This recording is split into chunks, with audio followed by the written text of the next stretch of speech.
اگر آپ تہجد کے وقت اٹھے ہیں تو سب سے پہلے آپ کیا پڑھیں گے؟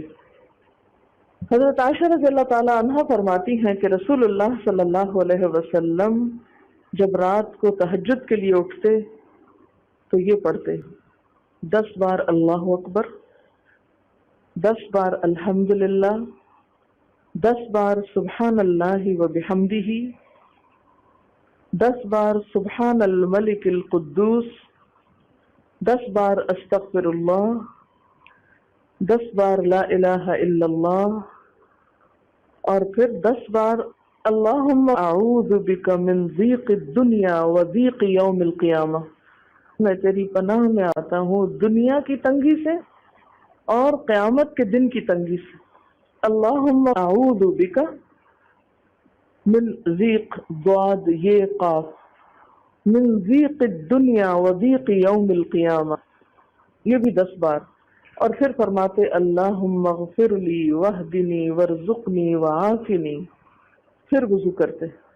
اور تہجد شروع کرتے،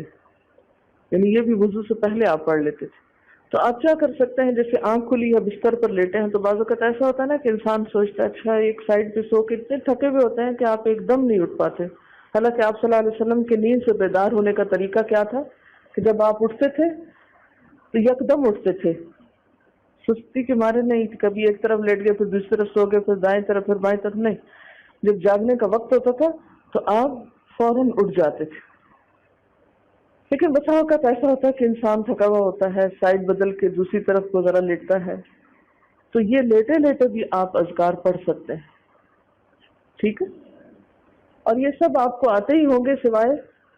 ایک وہ ذکر کے اللہم اعوذ بک من ضیق الدنیا و ضیق یوم القیامہ، اور ترتیب آپ یاد کر لیں اپنے بیڈ سائڈ ٹیبل پہ یا بیڈ پہ یا کہیں بھی، یہ نوٹس کسی پین کے ساتھ لکھ کے لگا دیں، چپکا دیں، اور جب یاد ہو جائے تو پھر اتار دیں، جب عادت بن جائے تو ہٹا دیں وہاں سے، ٹھیک ہے نا؟ جتنے دن عادت نہیں بنتی اتنے دن اپنے